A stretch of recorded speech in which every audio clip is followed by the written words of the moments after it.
Hi, I'm Diane Kresh. I'm the director of Arlington Library. Delighted to see so many of you here this evening for this talk on books that shaped America.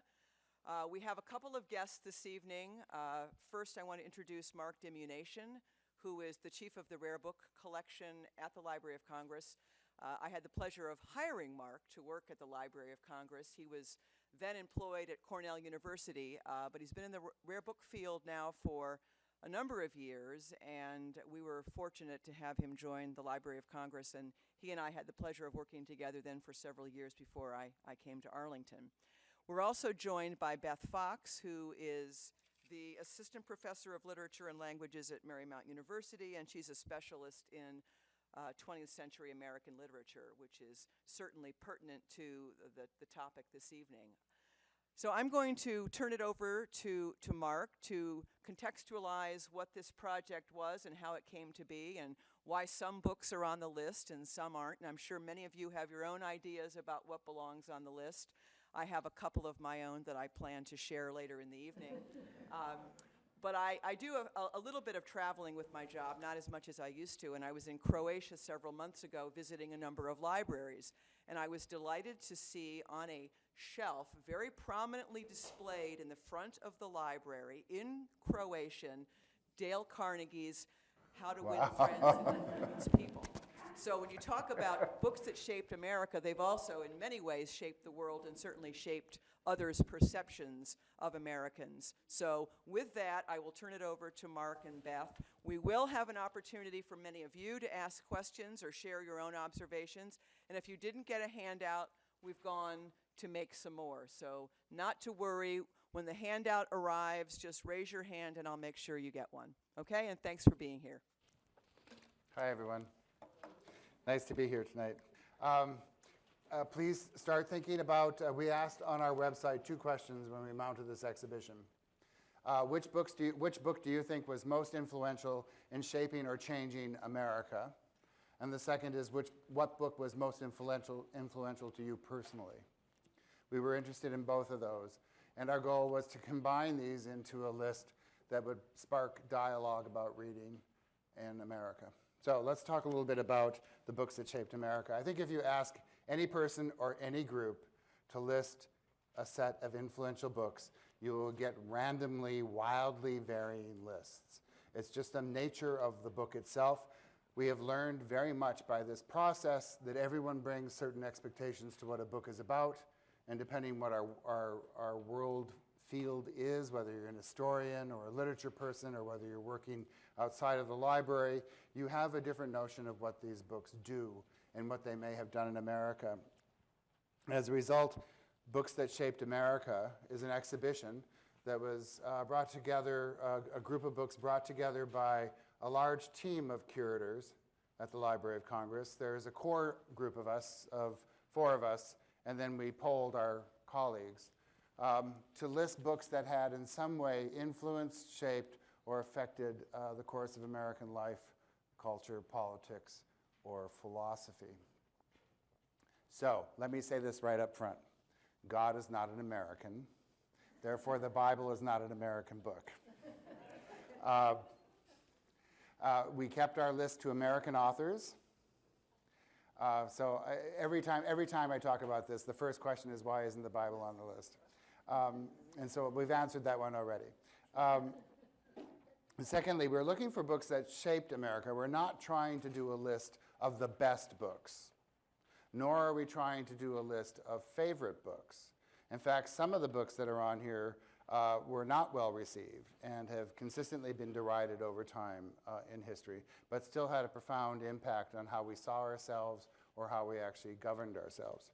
So, we all brought our lists to the table. Some of us were more persuasive than others. But this was a very interesting, challenging, and I would say vigorous activity at the part of the Library of Congress. We did not set out with any chronological notion. We weren't aiming to represent every and all groups. We weren't even trying to arrive at a certain number of books. We wanted to do a list that addressed this idea that books can change the life or the culture or the thinking of a large population. So we're looking at books that shaped America, that influenced America in some ways. And the debates began, and they were pretty intense. We finally limited this list to 88 because we ran out of room in the exhibition hall. And I decided that 88 was a pretty good number. We launched this exhibition at the Library of Congress in conjunction with the National Book Festival. And immediately, the introduction says, this is not a definitive list. This is a list done by people who live and work with books, who have various interests in them. We want your feedback. What we wanted was to create a dialogue so that people would go through, look at the books, ask why something else isn't there, begin to talk about why something was, and we asked people to submit additions to the list. 10,000 people responded, which was a little overwhelming. And it ran the gamut. There were some prize winners, but there were also some incredibly obscure books, and books that were already on the list and a variety of other things. But nonetheless, it was a vast array of reading material, which is exactly the point the Library of Congress is trying to make. What we really want is for people to read and talk about reading, and to come back with an idea of why this book might be influential. And we got that in shovelfuls as we were showing off the exhibit. So this exhibition shows books that cover a range of 251 years. They include things such as essays that are crucial to the establishment of the United States government. You're looking at The Federalist, which was a series of 85 articles written in defense of the federal Constitution, issued from New York while the ratification debate was still going on. Or it can be landmarks in the civil rights movement, such as the 1903 book Souls of Black Folk by William W.E.B. Du Bois, a book that's considered essential to any understanding of the origins of the civil rights movement in America. Or it could be the very first instance of identifying something as American as cooking in a cookbook about American cooking. This is Amelia Simmons' cookbook from 1796. She called herself an American orphan. It's full of house remedies. It is the first cookbook by an American printed in America, and includes the first instance of pumpkin pie. Pumpkin pie, it's called, the pumpkin pie. All the way up to contemporary histories about social and political issues. We're looking at Randy Schultz's book from 1987, And the Band Played On, which at the time promoted the notion of patient zero in the AIDS crisis in America. Or to any number, what was it, Croatian you found it in? Yeah. This is the English translation from the Croatian.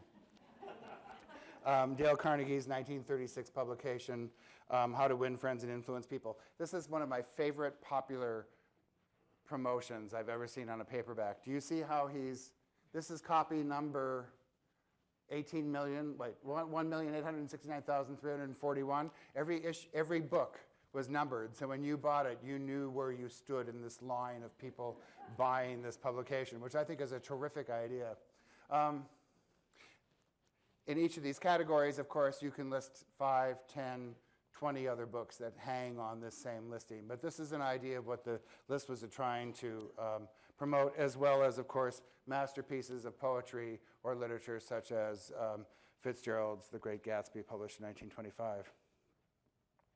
So some of these titles were books that sparked a bit of controversy. We have Margaret Sanger on birth control or family planning. We have attacks from the right. We have attacks from the left. We have imagist poetry. We have traditional poetry. We have a whole variety of discussions that moved through American time and culture in a way that in some way or another shaped us. So this is the list that you have in front of you, is a list of books that were on display at the Library of Congress for about 3.5 months in conjunction with the National Book Festival. I have to tell you 2 stories that came out of this exhibit. One is something quite unexpected. When we walked through the exhibition, we saw both parents and children telling each other whether they've read that book or not. which was an incredibly wonderful conversation. And parents talking about when they read this book and what it meant to them, and children identifying with books that they actually could see in the exhibition and read. The other was a woman who was visiting from China who went to the bookstore and asked how she could send a copy of all the books back to China. So I'm not sure China was ready for Margaret. Well, maybe they are ready for Margaret Sanger. There are other books I'm not so sure China is ready for. But nonetheless, this was an exhibition that did in the space exactly what we wanted to do. People talking about books, their experience, with a great deal of passion, sometimes a lot of finger wagging too. So this is it. I'm going to talk a little bit about some of the major milestones that are evident in the list. I'll give you a very quick overview of certain genre, and then the two of us are going to sit at the table and discuss, field questions from you, and talk a bit about the process, how we came about to doing this list, the books that I wish I had gotten on the list, the books that I really fought for, and I'll tell you yes or no to all of your books. So let's start with the prize winner. Who's the prize winner on this list? Most commonly represented. Benjamin Franklin. Not one, not two, but 3 books, as I was sternly told by the Librarian of Congress today. 3 books. And why? First and foremost, the most famous American in the 18th century.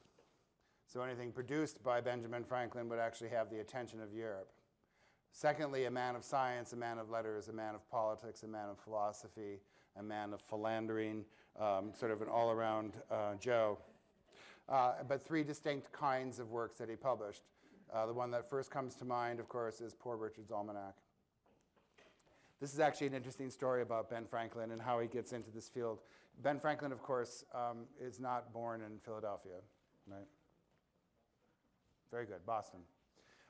And has to flee Boston because he pulled a prank on his brother and fictitiously was writing in as a widow in Boston and was making commentary and asking for advice, and was being pursued by suitors, and Ben Franklin finally had to own up to the fact that he was the one that was writing these very popular letters, and his brother broke his indenture and sent him out of Boston, and he went to Philadelphia to enter a very, very, very crowded, difficult publishing market.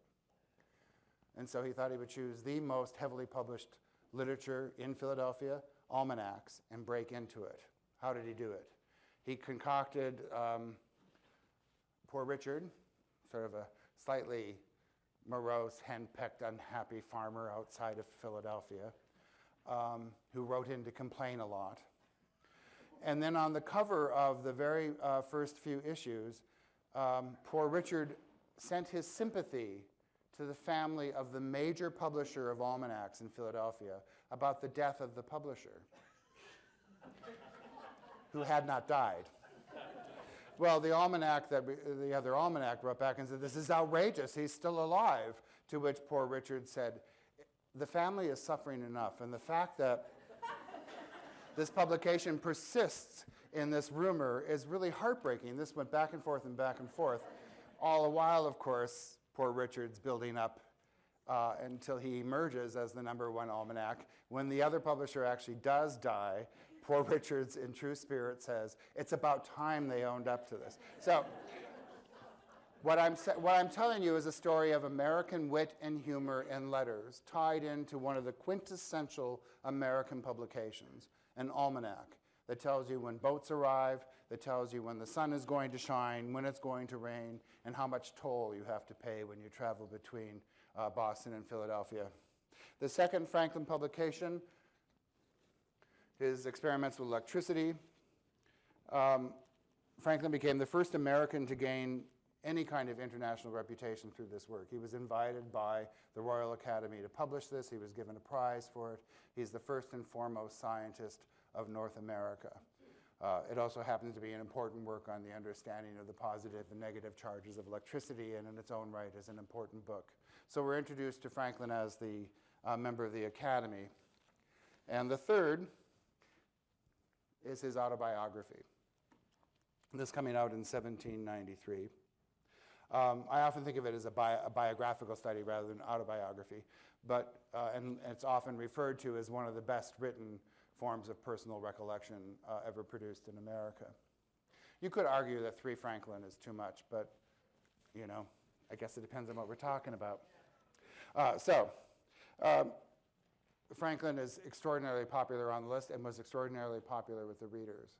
The #1 book in significance, Atlas Shrugged. Yes, where was that? Yes. I'm not putting that up on the screen because there was a slight indication that there might have been a little bit of gaming going on. So, but nonetheless, it ranks highly, and in Washington, it's not surprising that Ayn Rand would score highly, but coming in a close second, probably a little more legitimately, was Common Sense. A good anecdote, I think, to Ayn Rand. Published in 1776. On all levels, this is, in my book, one of the most important publications in America. 500,000 copies were printed in 1 year in 25 different editions. That's explosive in 18th century colonial America, explosive. It came at a time when America was still wavering between compromise or not with England and completely turned the tide to revolution. And did so in many cases anonymously. Thomas Paine's name didn't show up on half of these publications. Probably the single most active political publication that's ever been produced in America.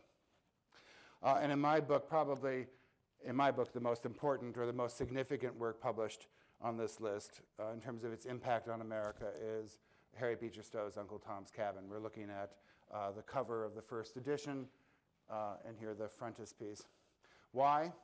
It's a sentimental novel that's more about the impact of spirituality than it is about life in the South.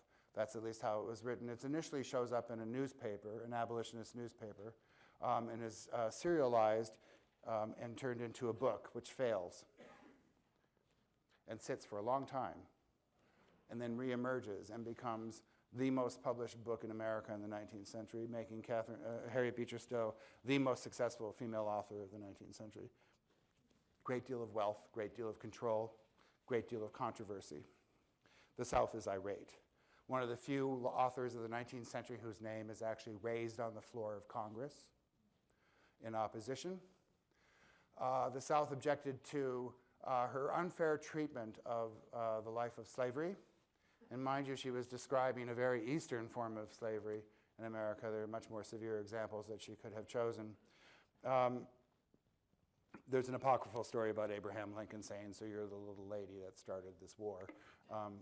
But in some ways, you could argue that she is, in fact, the female author who took the concept of the discussion of the war away from politics and states' rights to a discussion of the ethics and morality of slavery, and did so in an intense way.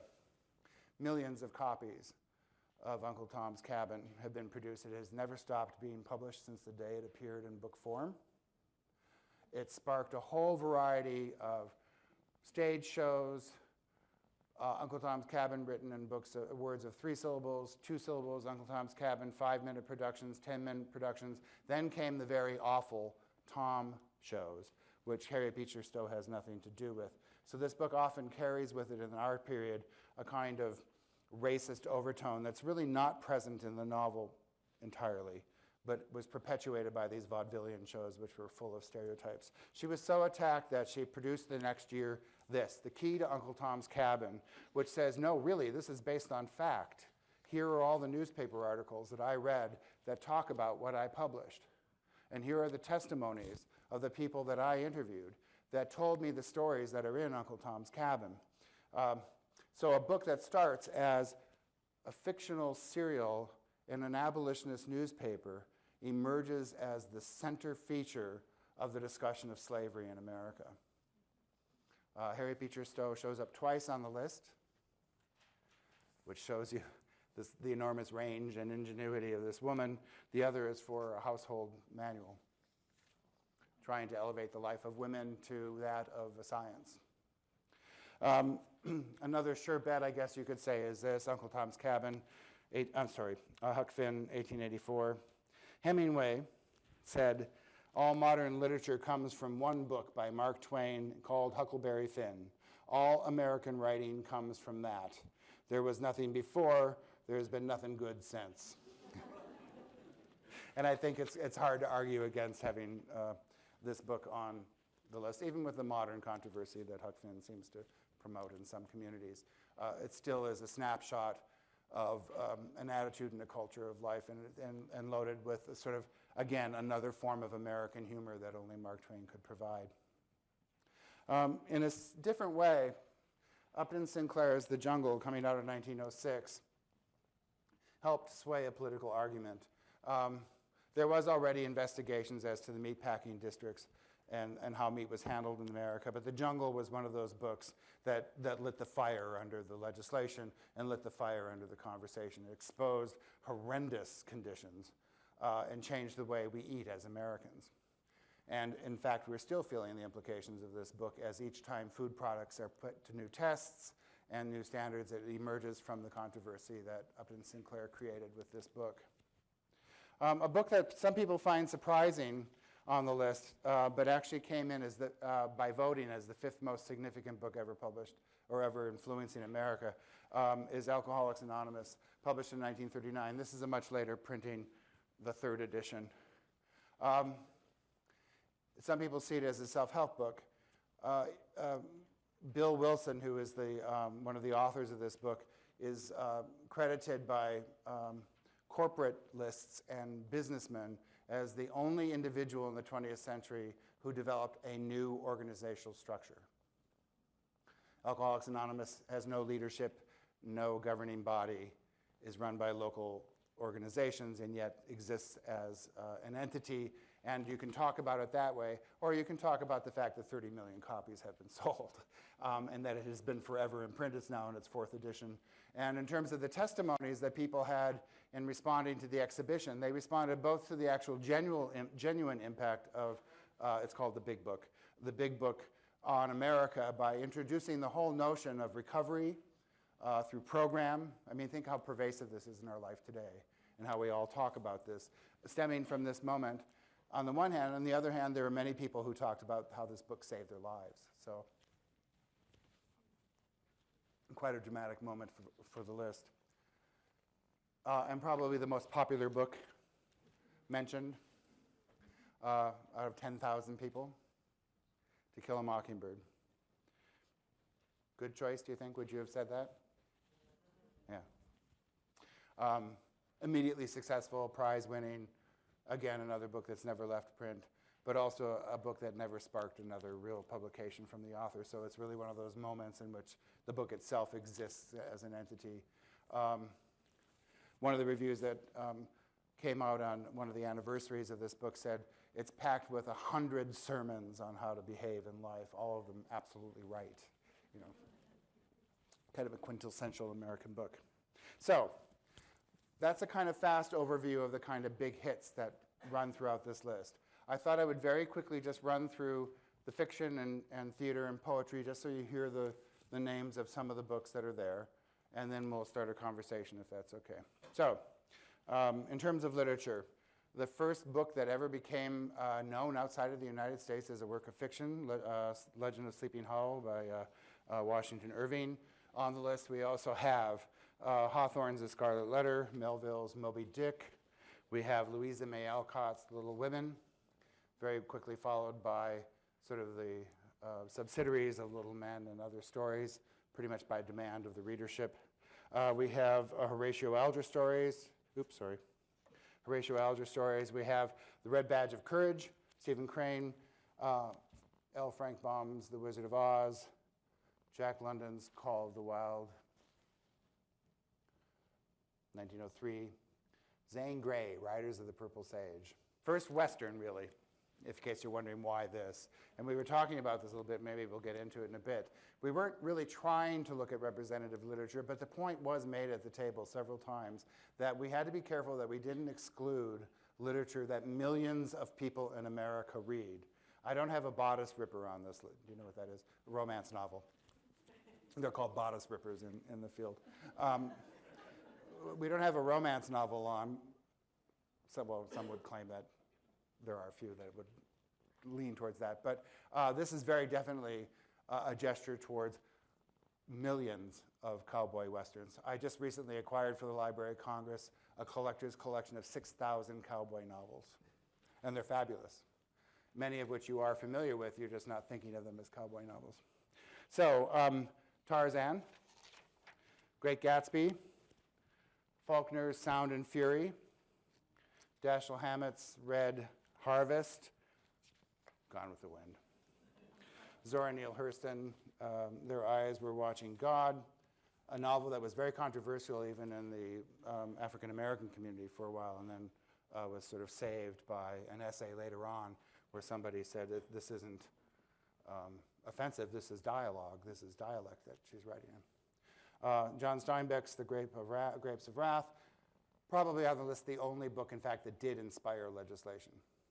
And that's because, and actually if you've been watching PBS and the program about the Dust Bowl, you'll learn that a good deal of America was unaware of what was happening, and Grapes of Wrath is one of those books that actually called to the attention of other Americans the desperation of the Dust Bowl years.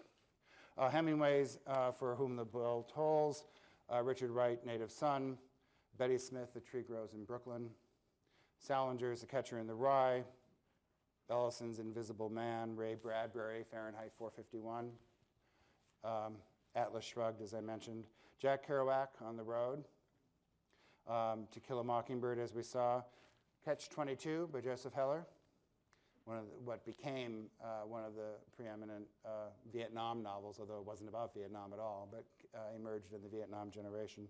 Robert Heinlein's Stranger in a Strange Land, Truman Capote in Cold Blood, and Toni Morrison's Beloved, a novel. Poetry is also represented, interestingly enough, because when you start this kind of thing, I was worried that none of us were, other than Walt Whitman, because we are the home of Walt Whitman, we weren't going to end up with a lot of poetry. But it was interesting how much poetry from the committee emerged and how important it is for us to begin to realize that it is truly an American art form and takes on aspects of being American and not just a genre. So we start with the obvious, which is, in fact, Walt Whitman's Leaves of Grass, Emily Dickinson's poems, which ironically many of which were not read in her lifetime, William Carlos Williams' Spring and All, which is really the first time in which poetry moves into what's called the Imagist movement. It is not following strict cadence, but is much more familiar to what we would consider modern poetry today. That comes out in 23, but ironically immediately followed by Robert Frost's New Hampshire, which is about as far away from Imagists as you could get, maybe. But is the book that includes all of the Robert Frost poems you're familiar with. Langston Hughes' A Weary Blues, 25. Gwendolyn Brooks' A Street in Bronzeville in 1945. And then Allen Ginsberg's Howl in 1956. Theater. Frankly, I thought theater was the hardest thing to talk about. We have 3 plays on the list, as best I can recall. Our Town, a play. Why Our Town? Because Our Town is the most consistently performed play in America. So sometimes we actually turn to these kinds of statistics. What is the common experience with this book in America? And it's hard to find a play that outdoes Our Town. So we're looking at it, if nothing else, as an example of a common literature that has run through all of our experiences, as I bet it has. The other was Eugene O'Neill. You're all expecting Long Day's Journey into Night, so I thought I'd be contrary and put in The Iceman Cometh, which I did because it's about labor and law and social movements and not about addiction. And Tennessee Williams' A Streetcar Named Desire, because it has Marlon Brando. That's partly true. No, it's actually the moment in which, well, Tennessee Williams emerges as a playwright that also moves into other media. You're going to hear in these lists several times works that are significant to us still because they have moved from one media to the next.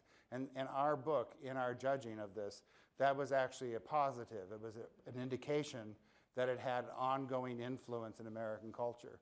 Whether it's in your mind in its origin as a movie or its actual literary form, the story and the impact of the story is still running through whatever media presents it.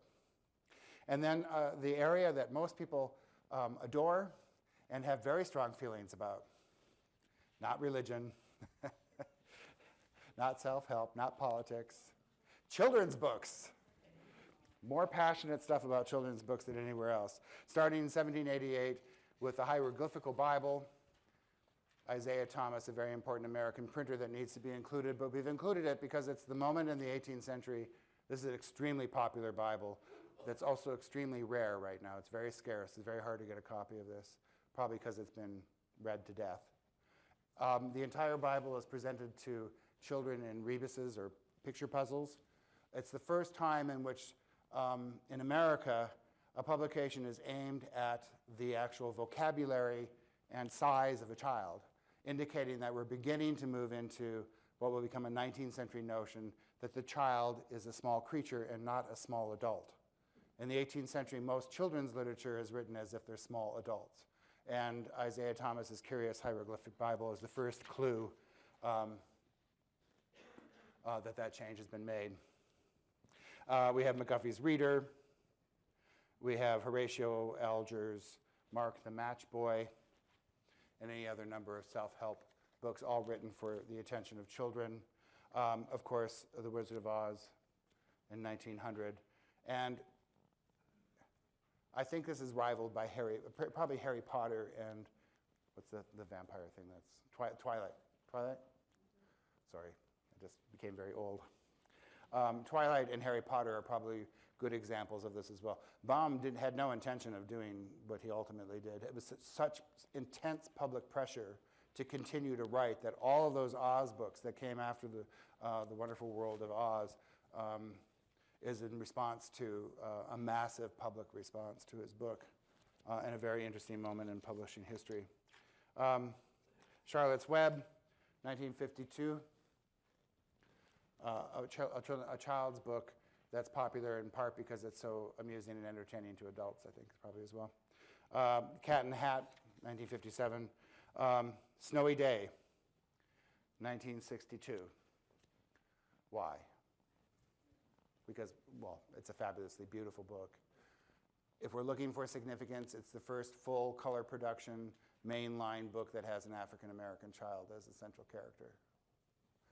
Which says something about America, given the date that it's 1962 when it's published, and is a landmark children's book. Of course, we have Sendak and Where the Wild Things Are, with Max going after beasts. And finally, just to wrap this up, we've tried to bring into this list something beyond literature, something beyond reading in the normal way. You can call them self-help books, you can call them scientific works, there are any number of these.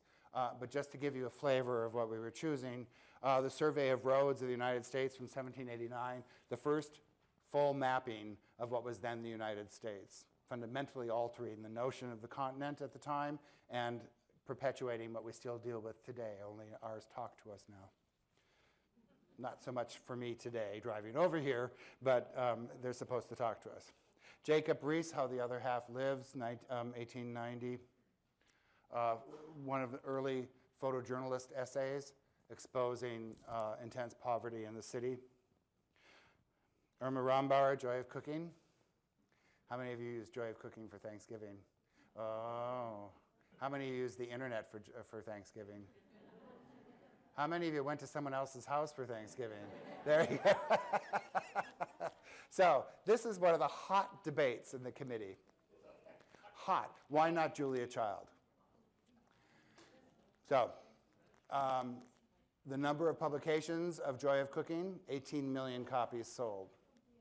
It emerges in a period of time in which Americans are struggling to move away from a kind of wood-burning, farm-based product cooking to a grocery store supplied America that has power. So everything changes in your cooking. A friend of mine who just edited a Rizzoli book on the 101 Cookbooks of America points out that Joy of Cooking emerged the year after a vast number of American women lost their cooks to the Depression and suddenly found themselves having to cook. And I often quote my favorite line from Joy of Cooking, which to me is the best answer to why not Julia Child. The opening recipe of Joy of Cooking opens with first face the stove.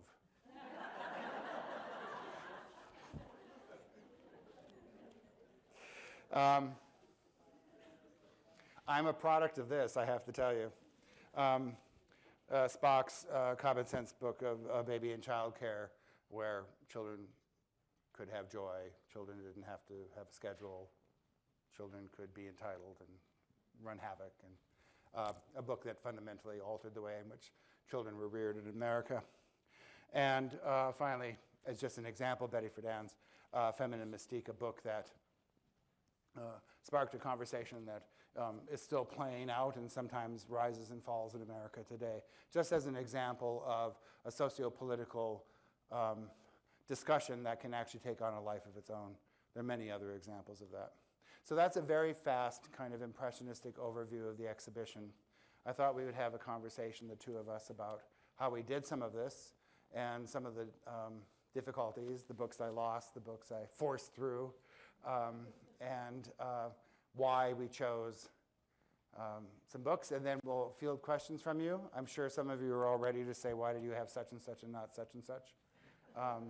And I'll be happy to defend myself, I will. So why don't you come on up and we can get started. Hello? Okay. So I was going to just talk briefly, really briefly, about the role that these texts have played in literary history as well as in American and American cultural history. Many of these literary works impacted the course of American history and culture, but also American writing and American writers. So the list includes writers who influenced writing styles. They influenced how we can write. William Faulkner impacted our understanding of Southern literary, or of Southern history, and of history's effect on the individual, but he also innovated a stream of consciousness writing style that changed how writers capture subjectivity and perspective. Hemingway articulated and perhaps influenced a 20th century disillusionment with old gods and ideals. But in addition, his sparse prose, the opposite of Faulkner's, even though they were writing sort of at the same time, became a model for a generation of writers who attempted to capture the texture of human life in understatement. The list includes writers who impacted what we can write about. Walt Whitman's Leaves of Grass made the speaking eye and the speaker's body a laudable topic of poetry. Zora Neale Hurston was the first to celebrate sexual desire of a black woman, and both of these changed what we can write about, what we do write about. Genre-wise, the books present a really lovely literary history. Benjamin Franklin, Frederick Douglass, and Henry Adams give us snapshots of the different purposes to which autobiography can be put. From autobiography providing a model to emulate in the case of Franklin, though that autobiography is also invested in his legacy, creating the Ben Franklin we know. To autobiography as an argument for social action in the case of Frederick Douglass, to autobiography as social critique in the case of Henry Adams. I also love how the black literary tradition is represented here. Books by Zora Neale Hurston, Richard Wright, and Ralph Ellison are speaking to each other about the purpose of African American literature and writers as they debate the role of the African American in American society. So for example, Zora Neale Hurston and Richard Wright present alternative visions of the value of black culture, and they debated these visions in reviews of each other's work at the time, a debate that Zora Neale Hurston in many ways lost and fell into obscurity for 30 years. And then The Invisible Man riffs on Richard Wright's work. So Ralph Ellison's novel is really in direct response to Richard Wright. So you can really trace through the literary text a debate about writing, about what writing can be, what American writing can be, and what American writers can write about. So I have some questions for Mark to get the conversation going. I'm going to start with a sort of philosophical question, and then we'll get down into the sort of nitty-gritty of why this, can you talk about this, can you talk about the debates. But at any time that you feel really pressing questions or follow-up questions, just feel free to jump in, because the point is to have a conversation and not to talk. So there is much literary debate about whether writers reflect culture of the time or whether they act on culture. So the question is, are these books influential?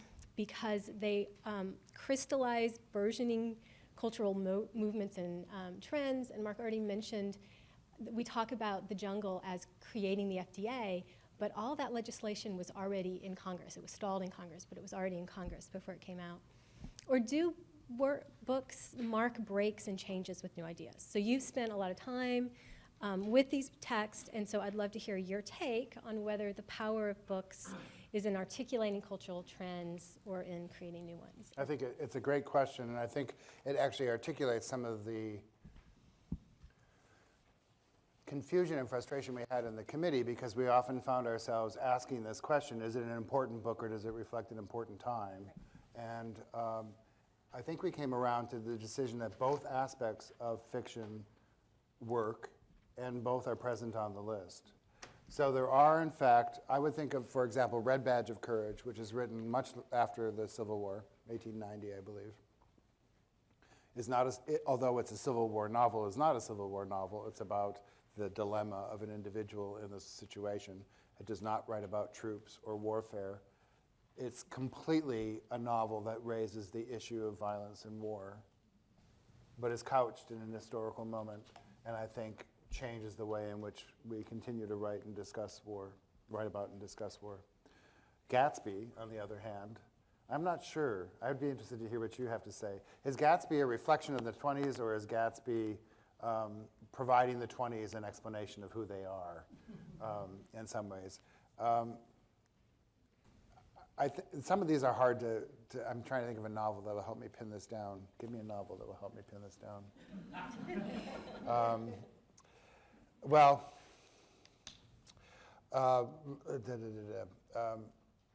Salinger. Right. What's the title? I just lost the title. Catcher in the Rye. Sort of alienation. Yes, totally, yes. And I think that actually identified for a good part of America a phenomenon that was present and not viewed. So I think it actually changes the culture by awakening parents in particular and the world in general to an undercurrent in culture. It doesn't reflect it, it actually indicates that it's there and causes people to look at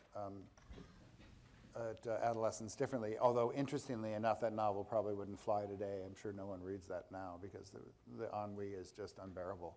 And I don't think it would translate to this generation.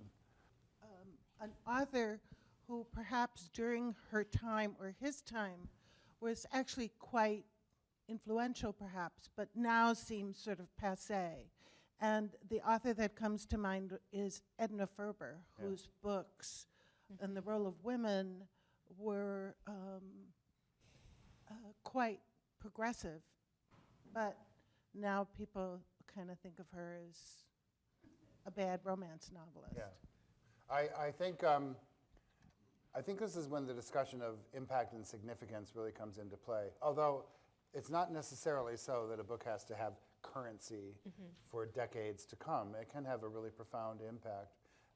It may, no, we represent a wide range of generations on the committee. I think they probably get crowded out by stronger examples. It's not to say that that's not a good example. This is the dilemma of the group, of course. Excuse me. How many books can you put? And when another book comes up, you're either replacing one or you're expanding your list. So I think some of these might have just naturally fallen out by having more incidental significance than longer range significance. We were also looking for broader cultural significance, but that's not the first time that's come up. There are other omissions that actually, of novels that are not read now that people were very passionate about, which I'll tell you about in a minute, which bring that to mind too. But you can see why this is not as easy as it first sounds, right? That's a good example, though, I think. I actually have kind of a related question to this issue about what we mean by influential and how much the committee considered popularity when they were thinking about influence. Because there are several books on there that have not been ever well read, right? Spring and All by William Carlos Williams That is was one. a perfect example, where even half the committee said, what? And that was that. So that's a perfect example of a book in which we could talk about William Carlos Williams' poems, opening an avenue that made possible an entire literature of American poetry. So in that case, we were looking at the first instance, or the instance in which something was sparked. We probably could have gone to a much more popular poet later on, or a more identifiable poet to be the placeholder for that. But we were looking there for a book that had the kind of impact of altering the way in which expression was possible. There's that end of it. By influence, we mean change the way that Americans describe themselves, change the way that Americans see themselves, change the way that Americans govern themselves, or how they portray themselves to the rest of the world, or how they identify who they are amongst us. So the discovery of race, the discovery of women, a whole variety of literatures that emerge as we go through time changes this picture of America. So we're looking for that kind of influence. But we're also looking for firsts, I guess you could say. The first American cookbook, that is the beginning of a long tradition of a literature. Or the map book, for example. So popularity can be used to justify the inclusion at a certain time. It's never been really a way of excluding it, yeah. So I used the I was the one that was pushing Alcoholics Anonymous, which received a kind of,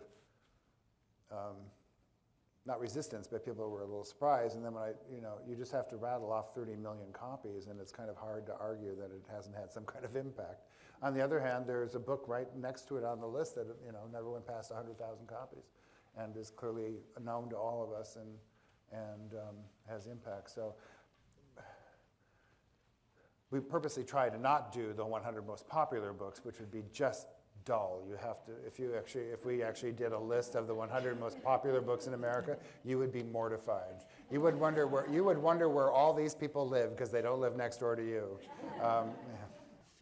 Fiction that people like versus, great literature. For example, Alex Haley's Roots, and I would think Stephen King's Carrie, which, they just sort of changed everything. And I keep wondering myself, well, is it because of the movie or is it because of the book? And so I was wondering your feeling about, did you all keep trying to say, well, what about the book versus the movie? And how difficult was it as you were looking for more popular fiction versus, what we consider to be good or great literature? Yeah.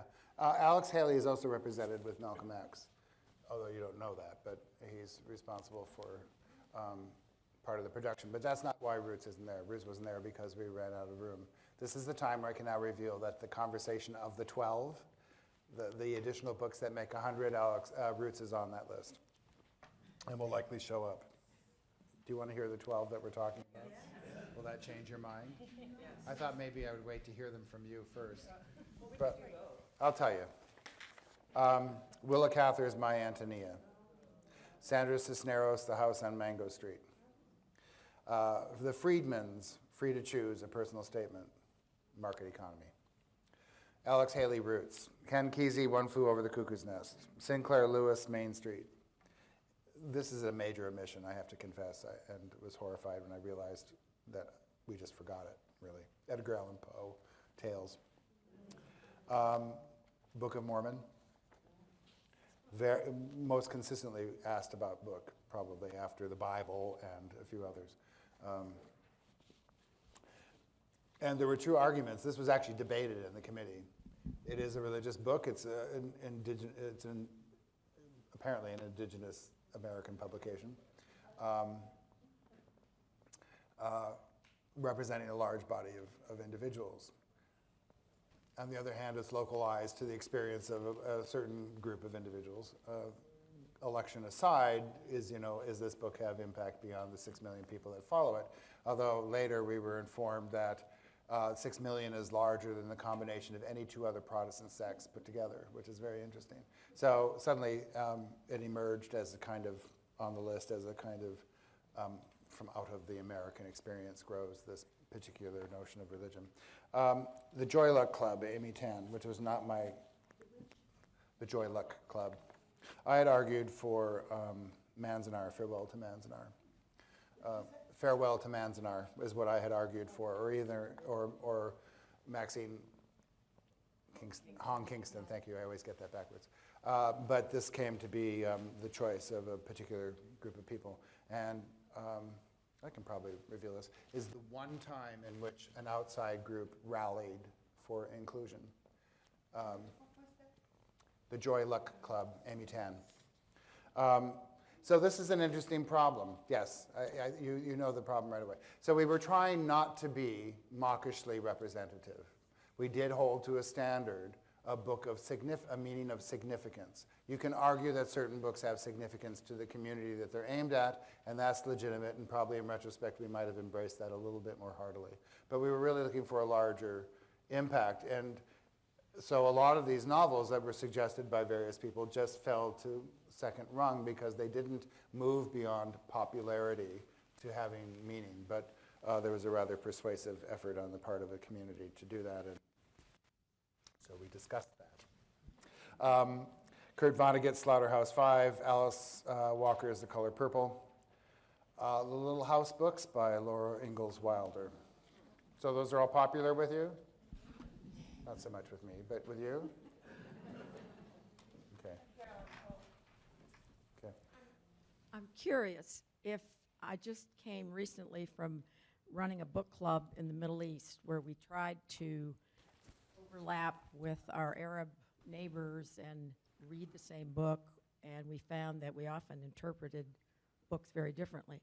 And I'm wondering how many on this list really had an international impact as opposed to just an influence in America, or was that ever even considered? Well, I referred to it a couple of times, and the fact that Franklin is the only American whose science was seen worldwide.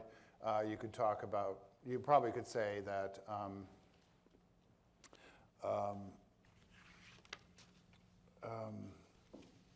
The Headless Horseman. Sleepy Hollow is the first American book, not piece of fiction that actually gains notoriety outside of the United States. I think certain of the novelists have certainly crossed over into international fame. Clearly, How to Influence People, Dale Carnegie, if he's showing up in Croatian, clearly has an impact. Some of the self-help books, probably the same thing. Certainly, I would imagine that some of those have. But it wasn't a primary consideration, although it would have been, if it were there, it would have been a strengthening argument, if you understand what I'm saying. I was just wondering, I went to your website and saw the list and wrote in else. I was just wondering why Peyton Place isn't on the list. Peyton Place was on the discussion list. So this is the, I was on a radio interview where somebody asked why not, and it was some heavy book about economics, and I said, at a certain point the conversation becomes, why not Samuel's Economics as opposed to Goodnight Moon? It's just sort of, it's a conversation that's hard to have. Peyton Place is one of many popular novels that also gained even greater notoriety in film at a slightly scandalous level. And we started to look at certain books as placeholders for all of that kind of literature, just as why the triumvirate of Emerson and et cetera is only represented by 2 out of the 3. We just feel that transcendentalism is covered. And so in that spirit, although it was on the list and was talked about, so it made it to semifinals. Expand a little bit more on how broad the list of considered books was, and 2, this exhibit, is it designed to influence libraries in the United States to carry all these books? How many, I would think less than a quarter of, county libraries in the country have these books. You might be surprised that they have more than you're thinking, but no, it was not meant. What was the first question? How broad was the list of books that were considered? Yeah. The Peyton Place is the We did 2 things as a committee, as a core committee. We each came in with our complete list. That is, we each sat down and wrote every book down that we thought fit this list. And then we also agreed on certain general categories that we would list books that were important in that area. Clearly the one that didn't work very well was religion, because I think we did very poorly on religion, and there are some arguments for adding more, but just to make sure we weren't missing things. We then sent a culled list, which was down to probably about 200 or so, to the science curators, the business curators, the Hispanic. We just sent it off through all the curatorial staff of the Library of Congress, many of whom made recommendations, lawyers, the whole bit, and came back, and then the parlor game began, in which we had to start eliminating. Some of that went, what we did, in fact, was choose the winners right away. Just choose the obvious books on this list that are going to stay. And that actually whittled down our trouble to just a handful of books in a way. So that's why things like Peyton Place and stuff start. The conversation isn't about why not Peyton Place. It's we only have 20 slots left. What are we going to put in? And that's how that evolved. This is not meant to be prescriptive in any way. What we're trying to do, and what I would like, and you're part of it right now, what we want this to do is to get people to talk about books at their libraries where this happens, and to bring their own interests forward so that the librarians at that library can hear what the community thinks is important to them and what they want to read. And so that's why we encouraged people to go online and carry on this dialogue, because it really has surprised us in some cases, but it's also activated people to pursue reading other books or going into other authors, a variety of things. So at that last stage, when you had 20 slots to fill, what were some of the most heated debates you had about books that made it and books that did not? Should I give you my cry and my beer list?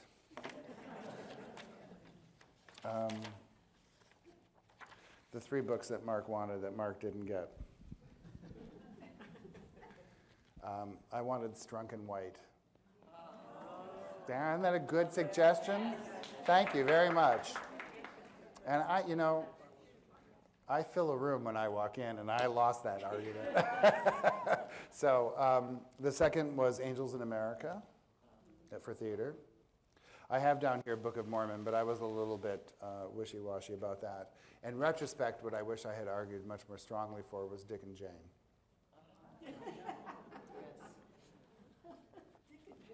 I'm not being glib. Dick and Jane, this is an example, not of popularity, but of uniformity of American culture. There is probably a generation of 15 years, I would suspect, in which every American school child, across the board, read these books. And so it's our introduction to the way our families are supposed to be, the way we're supposed to look, who we're supposed to be interested in, what kind of cars we drive, what our houses look like. All of that inculcated. It's an incredibly powerful book. And it's entered the vocabulary of, you know.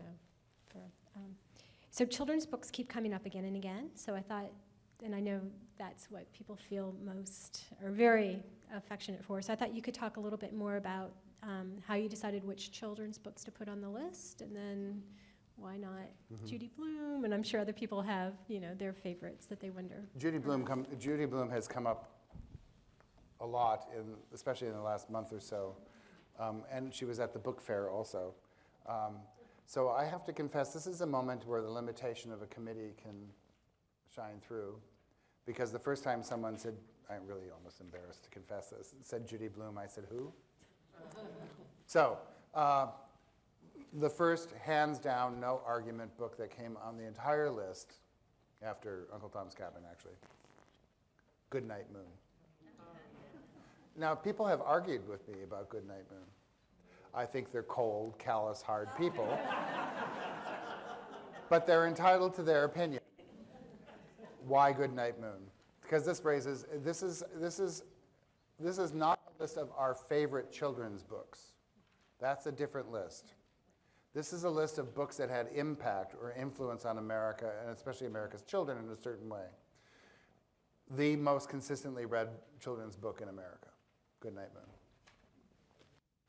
And there are legions of children that have been raised by this book at night, to the point that it's almost a consistent current in our culture and has jumped generations now, too, especially with media. So if you go online and look at what kind of electronic versions of Goodnight Moon are out there, you will be flabbergasted. So this stays alive. I already talked about Keats's Snowy Day, Night, whatever it is, as being a moment in which representation expanded. We were looking at children's books in a way that, if you put the list together, it's almost as if there's a march of the development of the notion of the child in America, and these books seem to speak to that. There's a primer in which, with Adam's fall, we sin all. That's an early, late 18th, early 19th century primer in which children are given the alphabet. But they're given the alphabet with a dose of religion. McGuffey's Reader comes in, and suddenly the child is no longer just an instrument of religion and doctrine. The child is also a secular being in a social life and no longer needs the presence of God to learn the alphabet. So you begin to see a kind of movement through time. They're great classics of children's literature, which I suppose we could put on, but I think they would just be everyone's favorite. And we were trying to avoid that, especially with children's literature. Which one would you have on that we don't? McCluskey. Homer Price. Homer Price, absolutely. I wouldn't argue that. Okay. Winnie the Pooh? English. He's English. Is Nancy Drew? Nancy Drew was on the list, and I actually think, as were the Hardy Boys. But not the Bobbsey twins, sorry. That's your own private little moment. I suppose we could have started doing the kind of thing that Time magazine does when they can't figure out who's the most famous person for the year and they call a group. You know, we could have done comic books. Superman? I'm sorry, Batman. And so there we go. Superman probably would have been Dick Tracy. Dick Tracy is actually a comic strip and a small book, but not, I wouldn't include him as eligible, for, unfortunately, sorry. But the comic books I would. We kind of left alone a certain edge of literature. The same with romance novels, the same with auto repair manuals, computer repair manuals. But, you know, there's lots of, mystery. Well, we have Dashiell Hammett. And you're going to have Edgar Allan Poe. And we have Edgar Allan Poe. What about Big Sleep by Raymond Chandler? What about it? That kind of dark. Now you really get an experience of what this is like, right? Maybe Great American Novelist take time to make, or do they be flash in the pan? Can you repeat the question? Yes, okay. The question is there anything on the list published after 2002? No. Did we consider books after 2002? There was some discussion. The second part of the question is the answer. Or is it that you were referring to novels, but I would say in general, books and literature of a particular stance take some time before they gain a sense of significance. I think what we're trying to avoid is trend and popularity. And I think it's too hard to judge a book that was printed 7 years ago as to whether it has lasting impact, unless it has had profound impact already. There are some books that had immediate impact. Uncle Tom's Cabin, when it was revived, had immediate impact. It went through hundreds of thousands of printings on a monthly basis, and everybody was reading it. And there are other books that are like that. Can you think of one that you would include? No, I was just curious. Yeah, I mean, can anyone think of a modern book in the last 10 years that you think should be on this list now with certainty? The Tipping Point, possibly.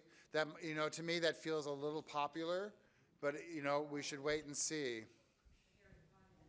Harry Potter, you could, although she's English.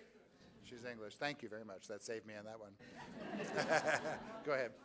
All right, and now is your moment. Well, you mentioned books that shape how we think of ourselves.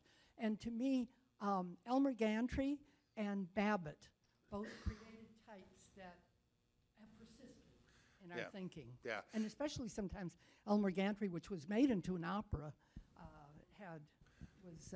And now apparently an unsuccessful Broadway musical as well. But we, there you go. yeah, we do have Babbitt on a discussion list, and we do have Main Street, which is another book by the same author, which probably has a longer stretch of significance than Babbitt would.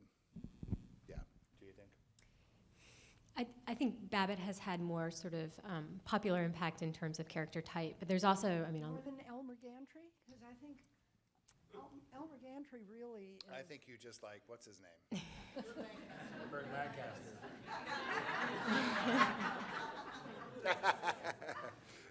I think you just like Burt Lancaster, yeah. Hi, Mike. In terms of impact, national and world impact, missing book on civil disobedience, missing author Martin Luther King. Missing author whom? Martin Luther. Martin Luther King. I'm sorry, I didn't hear what Martin you Luther said. King. Yeah, although, what would the Why book? We Can't Wait. What? Why We Can't Wait. Yeah, I think we address a much stronger racial discussion than Martin Luther King with several of the authors that are on the list. I mean, I think we address that issue. Martin Luther King is a famous person, but the argument between Fire Next Time, James Baldwin, Malcolm X, the authors that cluster around that is actually a better example of the dialogue. But I wouldn't argue against it. I just think it's kind of represented. What was the first part of the Well, question? on civil disobedience, you know, it went from America to Russia to India, back to America. Changed the world. And that would be what? Again, Martin Luther King's book? No. On civil. On civil disobedience. Yeah, this goes back to what I was saying earlier about that group of authors. We can only have so many of their books present. So you have to, at some point, accept that Emerson, Thoreau, Whitman represent that genre, that period and that literature. Otherwise, you're removing one for the other. And in this process, you could argue that many of the transcendental books have ongoing impact on how you talk about your world, simplicity, materialism, going green, the debate about taxes. See, there's a way of looking at when these are big pebbles, and when we throw them into the pond, they make big ripples. Civil disobedience is a clear path because it is the same function now as it was then. But there are others, I think, that have changed the way we look at the world and talk about it and change our vocabulary that one could argue. I'm not saying it's not a good choice. It's actually a very good choice.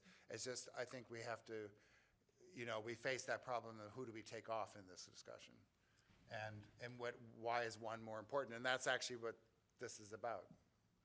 So bravo for civil disobedience. A question. Do you think that you've underrepresented science and technology? Well, we talked about that to some degree. We have the double helix. We have Sagan, which is not because he was a great scientist, but because he was a great popularizer of science. It was the most watched science program in the history of the world. There's Franklin. But yes, I guess we have. Who would you suggest that I should put on? Well, C. West Churchman on the systems approach, classic. Paul Ehrlich on the population bomb. Yeah, I would actually go with the first rather than the latter. I think the latter is kind of more of a theory, kind of in tipping point theory, kind of. No, but it also swing that whole movement on limits of growth, Right. Forrester, Daniela, Right. Meadows, and all that stuff. Right. Yeah, I think we probably. You needed an engineer on your selection. We did actually have an engineer. We did have an engineer. We also had a chemist. Rachel, she's on the list.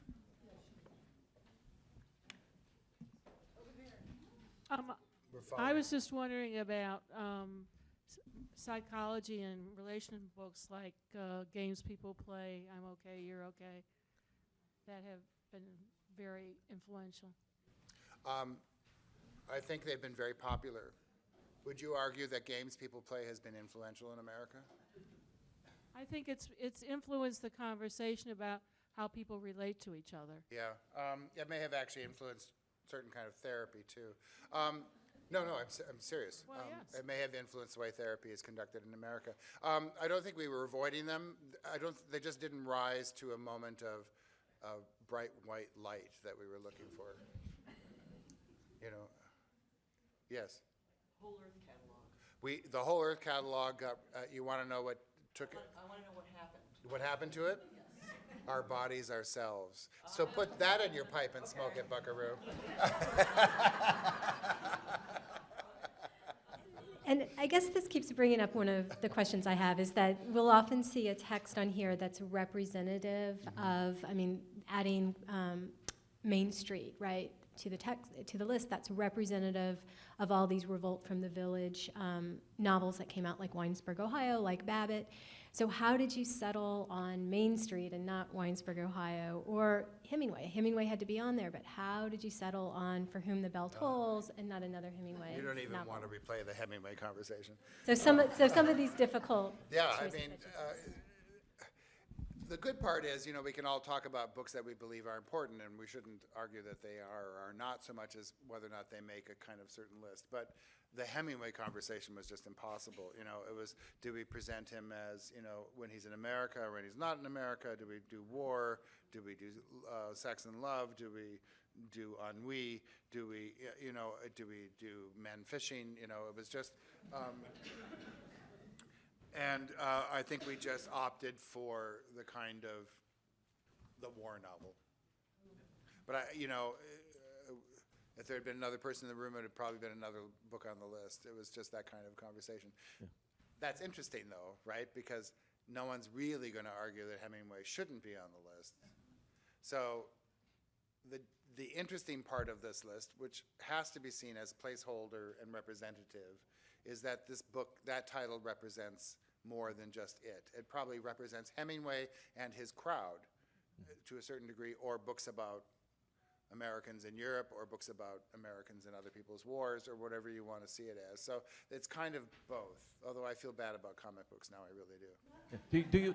Do you have explicitly written out someplace the notion of representation and placeholders and all that, so that we can look at one of the books and say, this is, you know, and explicitly see where the other ones are sort of subsumed under it? No, in part because this, why not? Because it was sort of an organic process. And so as we would sit and look at these lists, Weinberg, Ohio, and Main Street and that kind of thing, and why, which one, you would come to a kind of consensus.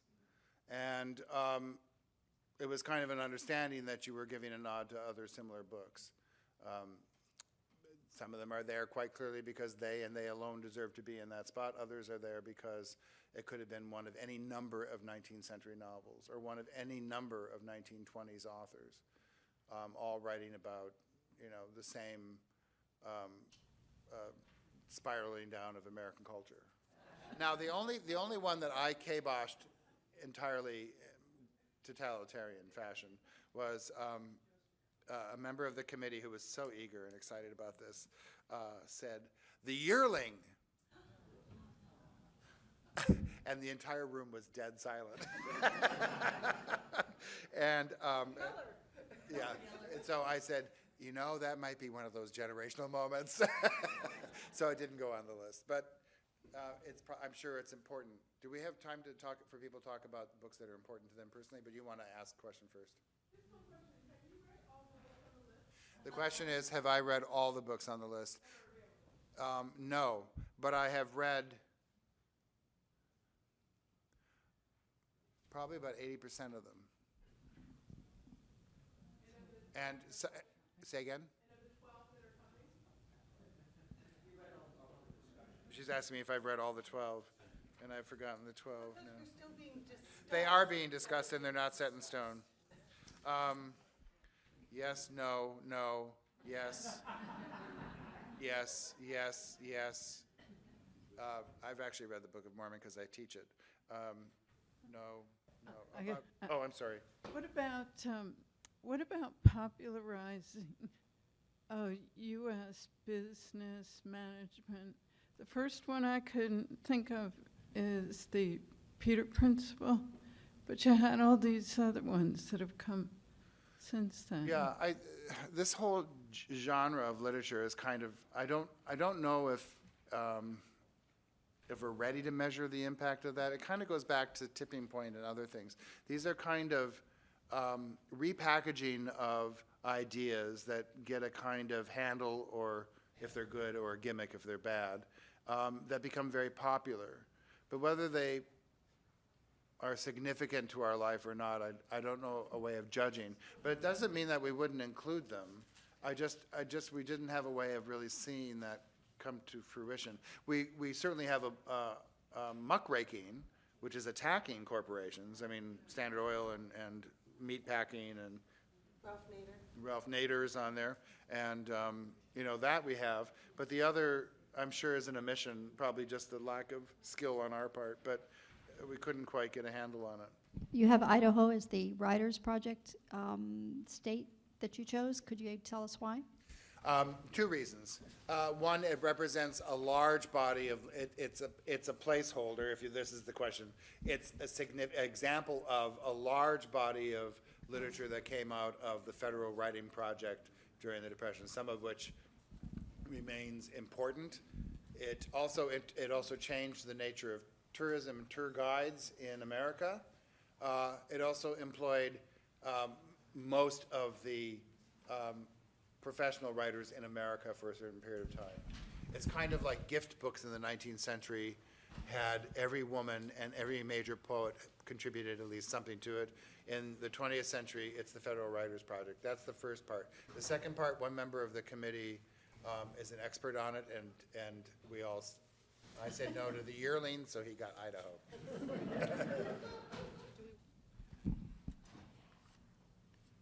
I would say that this is, one thing that was really fascinating for me on this list is that all the major literary movements are represented here, except postmodernism. We get it a little bit with Catch-22, and we'll get it a little bit with Kurt Vonnegut if he's added.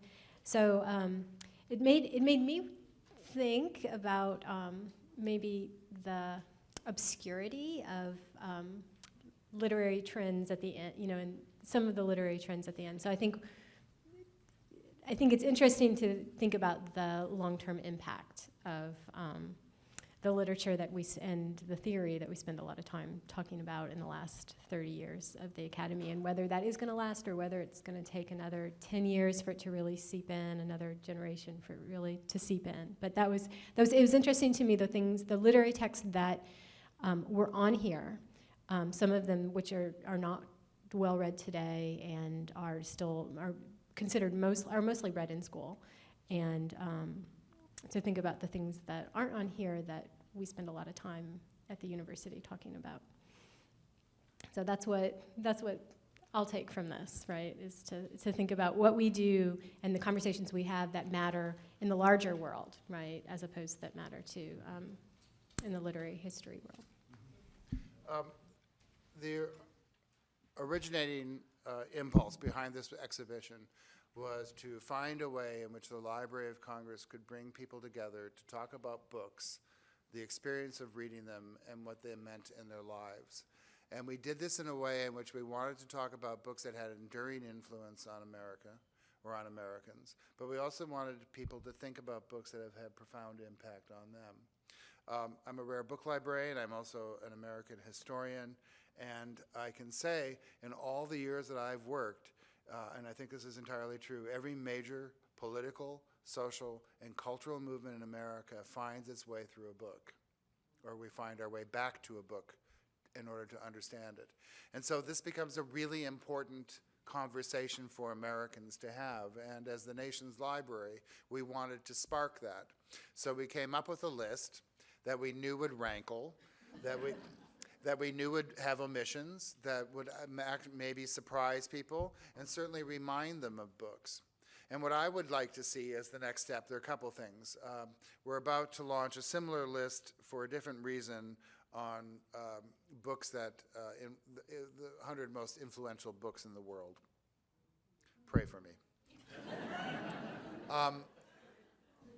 But for a different reason, but for a similar motive, which is to call to attention the universal experience of the book in the modern world, which I think we too often buy the hype that the book has no meaning in contemporary culture, when in fact, if you look at this audience and listen to what people are saying, it's active and alive. I know we're self-selective, but we have to hold to the good fight. What I would like to see come out of it is next year's exhibition, which will be expressive, hopefully, of some kind of popular current. I'm not sure how we're going to really do this in time for the book festival. It's actually changed our idea of which authors we might invite to the book festival, which is really interesting to me. And most importantly, I'd like you to go home and tell somebody about a book that's had a lot of meaning to you, and make an agreement that you'll read each other's books and then talk about them. Because they are, in essence, badges that we wear, right? We tell the world a lot about ourselves when we talk about a book that's had meaning to us. And I think that's a terrific way to understand each other, but also to understand this sort of, the true kind of democratizing experience of America in terms of ideas and the freedom of expression and books. And there's no better place to have that happen than in a library. So that's what I would like to do.